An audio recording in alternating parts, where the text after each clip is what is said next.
Hello students, welcome to our channel math and science hub. और आज हम लोग करने वाले हैं कक्षा 8 के लिए परिमेय संख्याएं।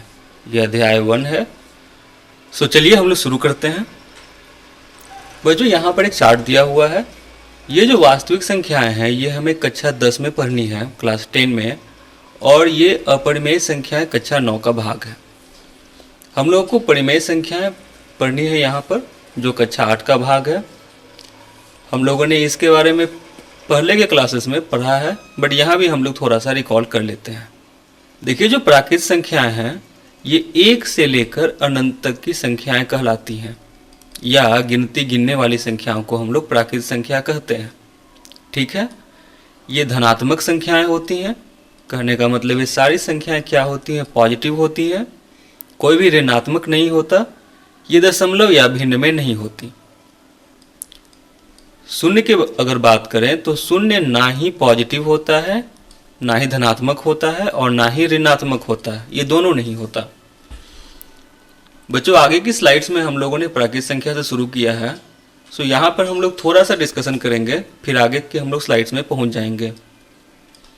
पूर्ण संख्याएं बच्चों वो होती हैं जो शून्य और प्राकृत संख्याओं से मिलकर बनी होती हैं। यहाँ देखिए, ये जो पूर्ण संख्या है इसके 2 भाग हैं। पहला भाग है प्राकृत संख्या और दूसरा भाग है शून्य। सो शून्य और इसके बाद ये प्राकृत संख्याओं से ही बनी होती हैं। इसका मतलब ये है कि शून्य से लेकर अनंत तक की संख्याओं को हम लोग क्या बोलते हैं? पूर्ण संख्या। बच्चों, यहाँ पर हम लोगों ने क्या पढ़ा था कि शून्य ना ही धनात्मक होता है और ना ही ऋणात्मक होता है। ये सारे कॉन्सेप्ट आपको नीचे स्लाइड में दिए गए हैं। तो यहाँ पर बच्चों, अगर ये शून्य को छोड़ दें तो पूर्ण संख्याएं भी धनात्मक होती हैं। लेकिन अगर बोला जाए कि क्या सभी पूर्ण संख्याएं धनात्मक होती हैं, तो आप लोग बोलेंगे नहीं, सारी पूर्ण संख्याएं धनात्मक नहीं होती, क्योंकि शून्य धनात्मक या ऋणात्मक दोनों में से कोई नहीं होता। ऋणात्मक पूर्णांक की अगर बात करें बच्चों, तो ऋणात्मक पूर्णांक -1, -2, -3 से लेकर -∞ तक बढ़ता है। यह अगर संख्या रेखा पर बात करें तो संख्या रेखा की ये किस तरफ होगा? ये संख्या रेखा के बाईं तरफ होगा। देखिए, हम लोगों ने यहाँ पर क्या की, एक संख्या रेखा बना ली, और संख्या रेखा पर यहाँ पर है शून्य। शून्य के दाहिनी तरफ जो होती है संख्याएं वो धनात्मक होती हैं, पॉजिटिव होती हैं, और शून्य के जो बाईं तरफ होती हैं वो ऋणात्मक होती हैं। इधर -∞ तक जाएगा और इधर कहाँ तक जाएगा? +∞ तक। सो हम लोग कहाँ से कहाँ तक की बात कर रहे हैं? हम लोग बात कर रहे हैं इस -1 से लेकर ∞ तक की बात कर रहे हैं। इसका मतलब ये हुआ, ऋणात्मक पूर्णांक कहाँ से होंगे? तो -1 से लेकर ∞ तक। इस संख्या रेखा को आप ध्यान से देखें तो इसमें आपको भिन्न या दशमलव कहीं दिखाई नहीं पड़ेगा।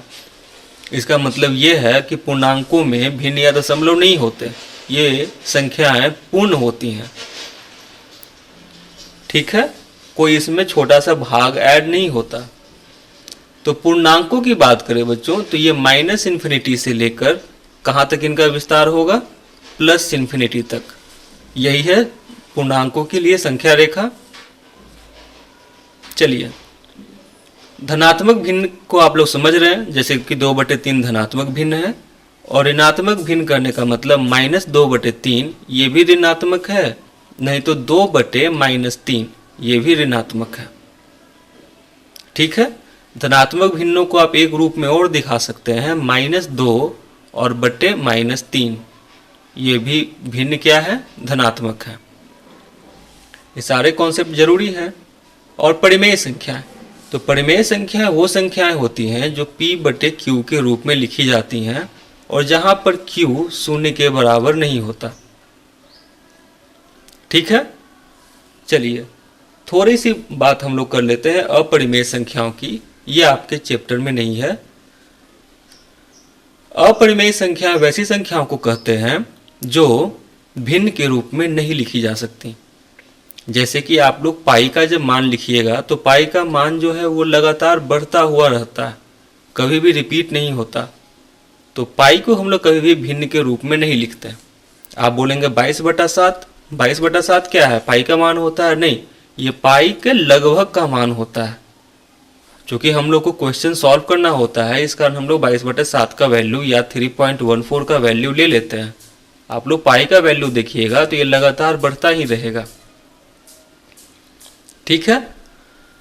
और या फिर रूट के अंदर जो संख्याएं होती हैं जैसे कि √3, √2, √5, ऐसी संख्याएं क्या होती हैं, ये भी भिन्न के रूप में नहीं लिखी जाती। तो हम लोगों ने क्या सीखा कि परिमेय संख्याएं किन संख्याओं से मिलकर बनती हैं, तो भिन्न और पूर्णांकों का संग्रह है। पूर्णांक किन संख्याओं का संग्रह है, तो ऋणात्मक पूर्णांक और पूर्ण संख्याओं का संग्रह है।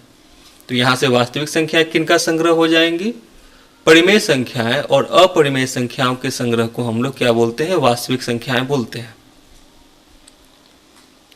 चलिए, गिनती या गणना की संख्याओं को हम लोग क्या बोलते हैं, गिनती या गणना की संख्याओं को हम लोग कहते हैं प्राकृत संख्या।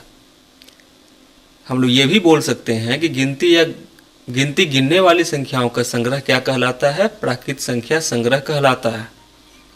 इसका विस्तार जो होता है बच्चों 1 से लेकर अनंत तक होता है। तो प्राकृत संख्या के 3 मुख्य उद्देश्य हैं। पहला उद्देश्य है गिनती करने के लिए, जैसे कि आप कोई भी वस्तुओं की गिनती करते हैं तो प्राकृत संख्याओं का उपयोग करते हैं। जैसे आपकी कक्षा में कितने बेंच हैं, तो आप लोग बोलेंगे कुछ बेंच होंगे, मैं 10 मान लेता हूं, तो हम लोगों ने 10 बेंचों को गिना, तो ये गिनती हो गया। दूसरा उदाहरण देखिए, दूसरा उद्देश्य देखिए कि ये है कि रैंक निर्धारण करने के लिए। तो मैं आपसे पूछूं कि आपका रोल नंबर कितना है, तो आप बोलेंगे मेरा रोल नंबर 1 है या 2 है या 3 है या 4 है या 5 है। इसी तरीके से आप लोग रोल नंबर को दिखाएंगे, या 10 है, आगे भी हो सकता है। तो रोल नंबर आपको क्या दिखाता है कि आपका उस कक्षा में, उस क्लास में एक पोजीशन है, उस पोजीशन को हम लोग क्या बोलते हैं, रोल नंबर। उसी तरीके से आप लोग किस कक्षा में पढ़ते हैं, तो आप लोग बोलेंगे हम लोग कक्षा 8 में पढ़ते हैं, आगे हम लोग कक्षा 9 में जाएंगे और आगे हम लोग 10 में जाएंगे। सो अभी की जो आपकी स्थिति है वो कक्षा 8 में है, जो आप लोग कक्षा 1 से बढ़ते हुए आए हैं। तो ये क्या दिखा रहा है, आप लोगों को रैंक या आपकी स्थिति को दर्शा रहा है। तीसरा जो इसका मुख्य उद्देश्य ये है कि इसे हम लोग प्रयोग करते हैं अन्य अवधारणाओं या कॉन्सेप्ट्स को डिफाइन करने में। जैसे कि हम लोग यहाँ से बोले कि आप लोग बोलेंगे कि पूर्ण संख्याएं क्या होती हैं, तो आपका उत्तर होगा कि पूर्ण संख्या वे संख्याएं होती हैं जो 0 और प्राकृत संख्याओं का संग्रह होती हैं, है ना। तो यहाँ पर हम लोगों ने क्या किया कि प्राकृत संख्या का उपयोग किया है, किसको डिफाइन करने में, पूर्ण संख्या के कॉन्सेप्ट को डिफाइन करने में। तो हम लोग तीसरा इसका मुख्य उद्देश्य में क्या देख रहे हैं, अन्य अवधारणाओं को परिभाषित करने के लिए। सेकंड टॉपिक है बच्चों पूर्ण संख्याएं। तो आप लोग जानते हैं कि पूर्ण संख्याएं जो होती हैं वो 0 से लेकर कहाँ तक होती हैं, अनंत तक होती हैं, है ना, अनंत तक होती हैं। यहाँ देखिए पहली जो पूर्ण संख्या होगी वो क्या होगी, 0, और पहली प्राकृत संख्या क्या होगी, तो आप लोग बोलेंगे 1। ये 0 से लेकर अनंत तक जाएंगी। सो यहाँ से हम लोग डिफाइन कर सकते हैं कि 0 और धनात्मक संख्याओं का संग्रह या 0 और प्राकृत संख्याओं का संग्रह पूर्ण संख्याओं का संग्रह है। अब इस वेन डायग्राम को आप लोग ध्यान से देखें। अगर हम लोग ये कहें कि मान लीजिए कि इस थैली में या इस बैग में क्या है, पूर्ण संख्याएं हैं। चलिए पहले इसमें हम प्राकृत संख्याओं को मानते हैं कि इसमें क्या है, प्राकृत संख्याएं हैं। कहाँ तक है, अनंत तक। सो यही यहाँ पे दिखाया हुआ है कि ये संग्रह किसका है, प्राकृत संख्याओं का संग्रह है। अब एक और बैग है बच्चों जो इसके चारों तरफ है। ये जो छोटा वाला बैग है, प्राकृत संख्याओं का जो बैग है, वो एक बड़े बैग पूर्ण संख्याओं के बैग के अंदर है।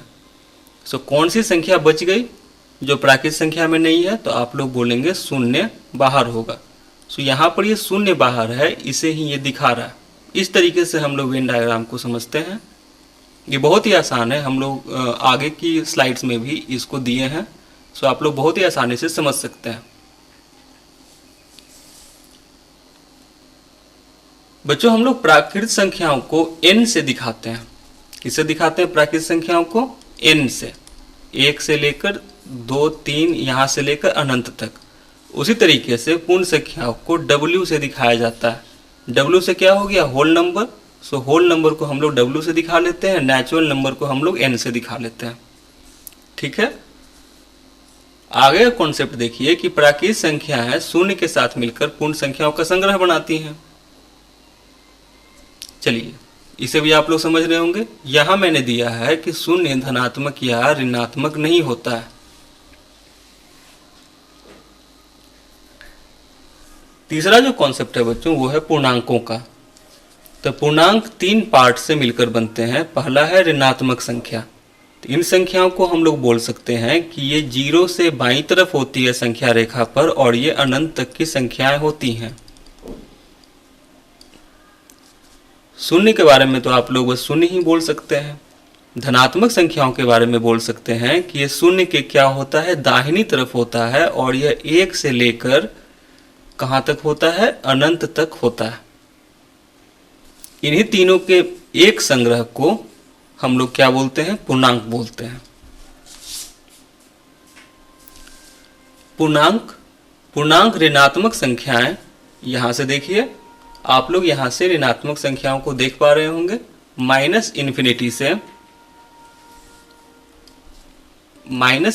से लेकर -1 तक ऋणात्मक संख्या है। शून्य और ये क्या है? धनात्मक संख्याओं का संग्रह है। चलिए ये सारे कॉन्सेप्ट आप लोगों ने पीछे पढ़े होंगे। यहां पर एक क्वेश्चन है, क्या -2 एक सम पूर्णांक है? तो बच्चों सम की परिभाषा हम लोगों को वो पता है, क्या पता है कि कोई भी सम संख्या जो होती है, वो 2 से क्या होती है?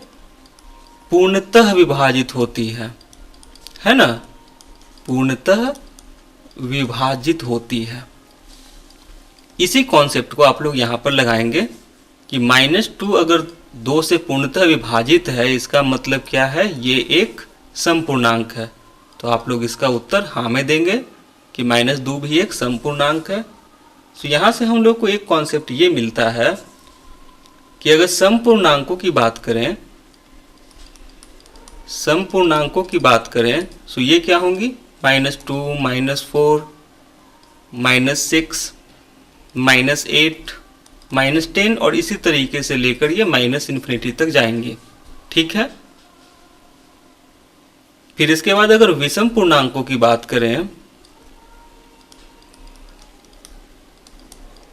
इसमें बच्चों एक चीज और ऐड होगा। इसमें आपको ऐड होगा 0, 2, 4, 6, 8, 10।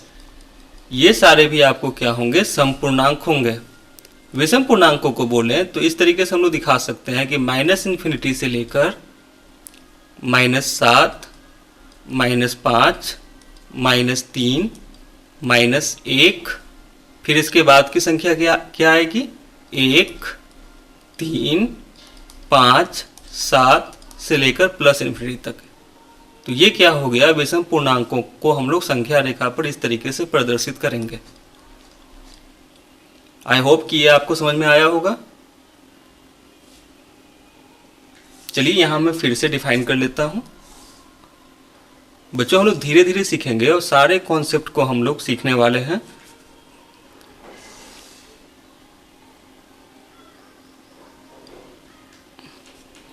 चलिए संख्या रेखा तो हम लोग ड्रॉ नहीं कर पा रहे थे, इस बार शायद ड्रॉ हो जाएगा। चलिए मान लेते हैं कि ये क्या है? हमारी संख्या रेखा है। यहाँ पर क्या है? 0 है और इसके दाहिनी ओर क्या है? सम पूर्णांकों की स्थिति को दर्शाया गया है। तो इस तरीके से होगा। यहाँ से लेकर कहाँ तक जाएगा? ये इन्फिनिटी तक बढ़ते जाएगा। और सम ऋणात्मक पूर्णांकों की बात करें तो ये इस तरीके से दर्शाया जाएगा। इसी पर आप लोग विषम पूर्णांकों को भी दर्शा सकते हैं।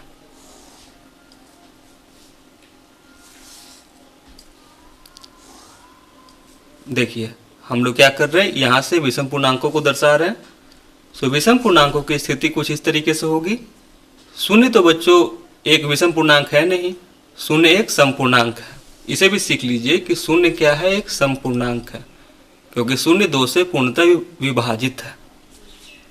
तो यहाँ देखिएगा, यहाँ हम लोग 0 लिख नहीं पाएंगे, तो यहाँ 1 हो जाएगा और इस साइड क्या होगा, -1 होगा। इधर 3 हो जाएगा, 5 हो जाएगा, 7 हो जाएगा, 9 हो जाएगा। इधर से बढ़ता हुआ जाएगा, कहाँ तक जाएगा, इन्फिनिटी तक। और इधर -3, -5, -7, -9 और इस तरीके से किधर तक जाएगा, -इन्फिनिटी तक। ये छोटा सा चीज़ था, आपको शायद ये अच्छा लगा होगा। अब हमारा नेक्स्ट टॉपिक है बच्चों परिमेय संख्याएं। तो परिमेय संख्याएं किन संख्याओं का संग्रह है? हम लोग भिन्नों को परिमेय संख्या बोलते हैं। सारे के सारे जो भिन्न होंगे वो भी क्या होंगे, परिमेय संख्या होंगे। और सारे पूर्णांक भी क्या होने वाले हैं, परिमेय संख्या होने वाले हैं। बच्चों इस वेन डायग्राम को देखें तो यहाँ पर हम लोग लिख सकते हैं कि ये जो प्राकृत संख्या है ये क्या होंगी, 1 से लेकर अनंत तक की संख्याएं होंगी। पूर्ण संख्याएं 0 से होती हैं। सो इस सर्कल में, इस वृत्त में हम लोगों ने 1 से अनंत तक की संख्याएं रखी हैं। सो यहाँ पर क्या आएगा, यहाँ पर 0 आ सकता है। इससे हम कुछ इस तरीके से समझ सकते हैं। देखिए ये जो बड़ा वाला सर्कल है ये आपको दिखा रहा है कि ये है आपको, ये आपको दिखा रहा है पूर्ण संख्याओं को या होल नंबर्स को, और ये दिखा रहा है नेचुरल नंबर्स को। सो अगर 1 से लेकर अनंत तक की संख्या इसी में आ गई, इसी बैग में आ गई, इसी थैले में आ गई, या इसी सर्कल में आ गई, वृत्त में आ गई, तो आपको कौन सी संख्या होगी? मान लीजिए कि ये वाला जो थैला, W का जो थैला है वो बड़ा है, बैग है जो बड़ा है, सो 0 ही होगा जो बाहर होगा। सेम कॉन्सेप्ट आप लोग यहाँ अप्लाई करेंगे।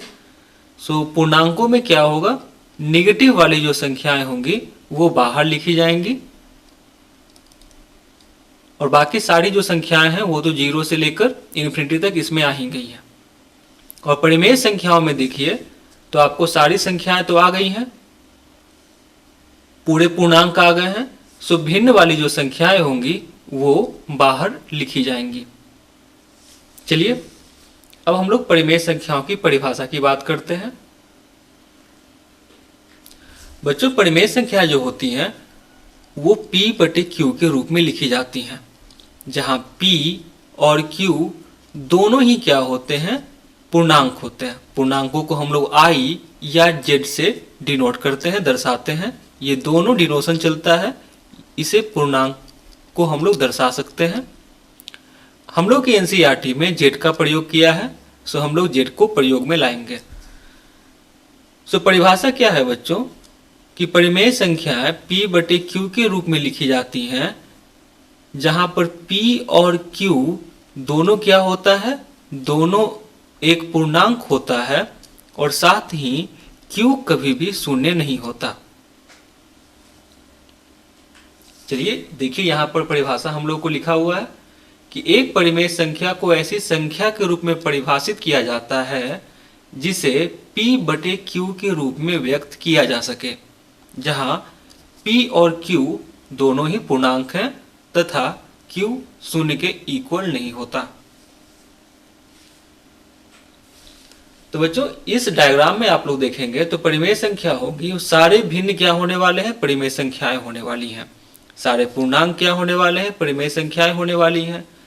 बच्चों जो हम लोगों ने पूर्णांकों को बोल ही दिया तो पूर्णांक के अंदर ही ऋणात्मक संख्याएं हैं, तो ये भी बोल सकते हैं कि सारे ऋणात्मक संख्याएं क्या है, परिमेय संख्याएं हैं। और सारी पूर्ण संख्याएं भी क्या है, परिमेय संख्याएं हैं। शून्य क्या है, परिमेय संख्याएं हैं। और सारे प्राकृत संख्या क्या है, परिमेय संख्याएं। लेकिन बच्चों क्या इसका उल्टा बोला जा सकता है, क्या सारी परिमेय संख्याएं प्राकृत होती हैं?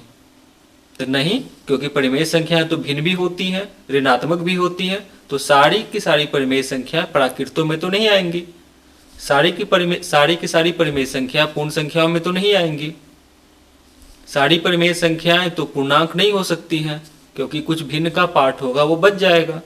सारी परिमेय संख्या भिन्न नहीं होंगी। लेकिन अगर हम लोग क्या करते हैं, इन सबों को मिला लेते हैं। हम लोगों ने क्या किया, इन सबों को मिला लिया, तो तो इन सबों को मिलाकर ही परिमेय संख्याओं का निर्माण होता है, एक संग्रह बनता है। बच्चों यहां पर एक सवाल दिया हुआ है, देखिएगा कि 0/1 एक परिमेय संख्या है। इसे थोड़ा हम लोग समझ लेते हैं। 0/1 को बच्चों मतलब होता है शून्य।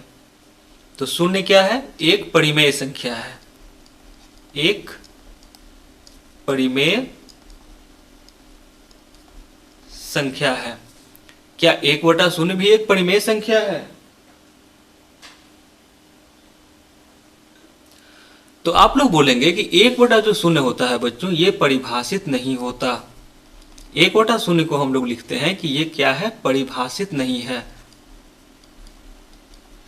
परिभाषित नहीं है।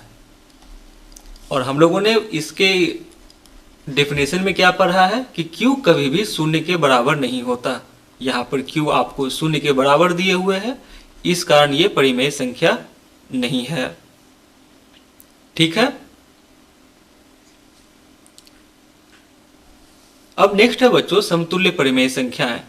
समतुल्य परिमेय संख्याएं वे संख्याएं होती है बच्चों, देखिए ऐसी संख्याएं, ऐसी परिमेय संख्याएं जो एक दूसरे को क्या हो? परस्पर बराबर हो, समतुल्य या तुल्य कही जाती हैं। जैसे कि कोई भिन्न ले लीजिए 2/15, इसके अंश और हर में हम लोगों ने समान संख्या के साथ गुणा कर दिया, तो ये क्या हो गया? 4/30। तो 4/30 जो है बच्चों वो तो 2/15 के बराबर ही है।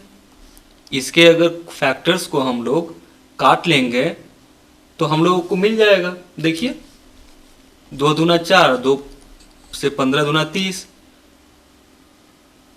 तो ये कही जाती है समतुल्य परिमेय संख्याएं। बच्चों इसमें एक चीज और है, 2/15 को अगर हम लोग 3 से भाग देते हैं और अंश और हर को हम लोग बराबर संख्या से भाग देते हैं, तो ऊपर हो जाएगा 2/3, नीचे हो जाएगा 15/3।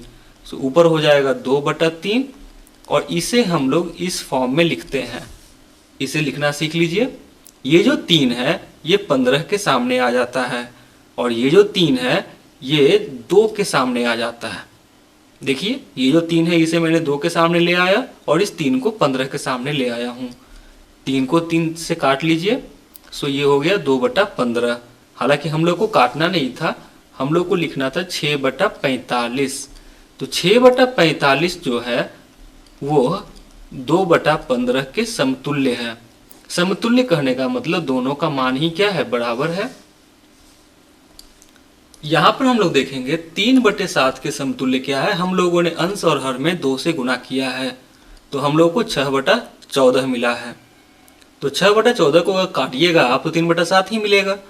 सो इसका मतलब ये है बच्चों कि ये दोनों ही संख्या 3/7 हैं और 6/14 हैं, वो क्या है? समतुल्य हैं। इसे हम लोग इस तरीके से लिख सकते हैं, 3/7 बराबर है 6/14 के, ये बराबर है 9/21 के और ये बराबर है 12/28 के। यहाँ आप लोग देखिएगा 3/7 को क्या किया गया है? 3 से अंश और हर को गुणा किया गया है, तो हम लोगों को 9/21 मिला है। 3/7 को ही 4 और 4 से गुणा किया गया है, तो 12/28 मिला है। सो ये सारी ही संख्याएं क्या होने वाली हैं? बराबर होने वाली हैं। यहाँ देखिए 2/5 के अंश और हर को 2 से गुणा किया गया है, सो 4/10 मिला है। यहाँ 2/5 को 3 और 3 से गुणा किया गया है, यहाँ -2/5 को 4 और 4 से गुणा किए हैं। सो इसका मतलब ये है कि हम लोग लिख सकते हैं कि -2/5 बराबर है -4/10 के, ये भी बराबर है 6/15 के और ये बराबर है -8/20 के, क्योंकि सारी समतुल्य ही परिमेय संख्याएं हैं। सो एक बात तो हम लोग को समझ में आ गया यहाँ से कि समतुल्य परिमेय संख्याएं क्या होती हैं? बराबर होती हैं। बच्चों एक कॉन्सेप्ट यहाँ पर एक और ऐड कर लीजिएगा कि परिमेय संख्याओं को हम लोग अंग्रेजी के अक्षर Q से दर्शाते हैं। यहाँ पर मैं लिख देता हूं, Q से दर्शाया जाता है। चलिए यहाँ पर मैं डिस्कस कर देता हूं। नेचुरल नंबर को हम लोग क्या बोलते हैं? प्राकृत संख्या। इसे हम लोग N से दर्शाते हैं। होल नंबर को हम लोग क्या बोलते हैं? पूर्ण संख्या, इसे हम लोग W से दर्शाते हैं। Z और I से दर्शाया जाता है इंटीजर्स या पूर्णांकों को। इसके बाद अगर हम लोग पढ़ रहे हैं तो पढ़ रहे हैं परिमेय संख्या, इसे हम लोग Q से दर्शाते हैं।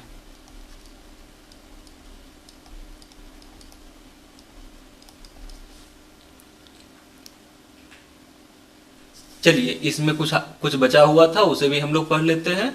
यदि किसी परिमेय संख्या के अंश और हर को एक ही शून्येतर पूर्णांक से गुणा किया जाए, देखिए अंश और हर में हम लोगों ने एक ही शून्येतर कहने का मतलब नॉन जीरो, जीरो से नहीं खाली गुणा करना है, उसके अलावा आप किसी भी संख्या से किसी भी पूर्णांक से गुणा कर सकते हैं, -1, -2, -3, बस शून्य से गुणा नहीं करना है या भाग दिया जाए तो हमें एक परिमेय संख्या प्राप्त होती है जो दी हुई परिमेय संख्या के समतुल्य परिमेय संख्या कही जाती है। यहीं पर लिख लीजिएगा, यहां पर देखिए लिखने की जरूरत नहीं है, यहां पर मैंने लिख के दिया है आपको कि जो एक दूसरे के परस्पर बराबर हों, समतुल्य या तुल्य कही जाती हैं। यहां से आप लोग देखेंगे कि शून्येतर पूर्णांक से गुणा करने पर हमें दी हुई परिमेय संख्या के समतुल्य या तुल्य एक अन्य परिमेय संख्या प्राप्त होती है। बच्चों नेक्स्ट कॉन्सेप्ट है कि देखिए परिमेय संख्याओं को हम लोगों ने क्या बोला, P/Q के फॉर्म में लिखा जाता है। P/Q में सपोज कर लीजिए कि 4/5 है, जहां पर Q कभी भी शून्य के बराबर नहीं होता, ठीक है। और P और Q दोनों क्या होते हैं? इंटीजर्स होते हैं या पूर्णांक होते हैं। सो इसका मतलब ये है कि 4/5 को हम लोग 0.8 भी लिख सकते हैं। तो चलिए अब थोड़ी सी 2 पॉइंट बचा हुआ है, इसे भी देख लेते हैं। दशमलव, ऐसे दशमलव जो भिन्न के रूप में दर्शाए जा सकते हैं परिमेय संख्या कहलाते हैं। सो 0.8 क्या होगा? परिमेय संख्या होगा, क्योंकि इसे हम लोग फ्रैक्शन के रूप में, भिन्न के रूप में दर्शा सकते हैं, और भिन्न तो परिमेय संख्या होते ही हैं। सेकेंड पॉइंट है बच्चों कि जो दशमलव भिन्न के रूप में नहीं लिखे जा सकते वे अपरिमेय संख्याएं कहलाते हैं। जैसे कि एग्जाम्पल देखिएगा पाई का, तो पाई का बोलिएगा कि हम लोग तो 22/7 लिखते हैं, लेकिन बच्चों ये 22/7 या इसी को हम लोग 3.14 जो लिखते हैं, ये एग्जैक्ट वैल्यू नहीं होता। हम लोग क्वेश्चन को सॉल्व करने के लिए इसका वैल्यू ले लेते हैं। देखिए इसका वैल्यू आप लोग निकालने बैठेंगे तो आप लोग का कॉपी भर जाएगा, लेकिन वैल्यू नहीं निकलेगा। 1 यहाँ पॉइंट देंगे, यहाँ 0 आएगा, यहाँ 1 बार में लगाएंगे, यहाँ 7 उतरेगा, यहाँ 3 हो जाएगा, यहाँ 4 बार में लगाएंगे आप लोग तो 28 हो जाएगा, 2 होगा, फिर एक 0 उतर जाएगा, सो यहाँ से 14 निकल जाएगा, 6 होगा, 60 होगा, 7 8 56 बार में लग जाएगा ये, फिर 4 हो जाएगा, फिर 40 हो जाएगा, तो 7 5 35 बार में लगेगा, फिर आपको 5 बचेगा तो 7 से 49 बार में लगेगा, फिर 1 आ गया आपको, तो इसका मतलब ये है फिर कितना आ गया, फिर 10 हो जाएगा, तो 7 एकम 7 बार में लगाएंगे, फिर 30। तो इस तरीके से आपको इसका कोई अंत नहीं मिलता। तो ऐसी संख्याएं क्या कहलाती हैं? अपरिमेय कहलाती हैं। सो पाई क्या है? अपरिमेय है। दूसरा उदाहरण देख लीजिए, √2, इसका भी आपको मान नहीं निकलता है। √3, ये भी लगातार ही संख्याएं चलती रहती हैं। √5, बच्चों √4 को हम लोग नहीं लिखते हैं क्योंकि √4 का वैल्यू 2 हो जाता है, ठीक है। इसी तरीके से √16 को भी नहीं लिख सकते क्योंकि इसका वैल्यू 4 है। तो जिन रूट्स के मान नहीं निकलते हैं वो क्या होते हैं? अपरिमेय संख्याएं होती हैं। आपकी कक्षा में इतना तक ही है, बाकी जो इसके आगे के कॉन्सेप्ट हैं वो कक्षा 9 का भाग है। सो हम लोग इसे कक्षा 9th में देखेंगे। अभी 8वीं तक के कॉन्सेप्ट यहीं तक होंगे।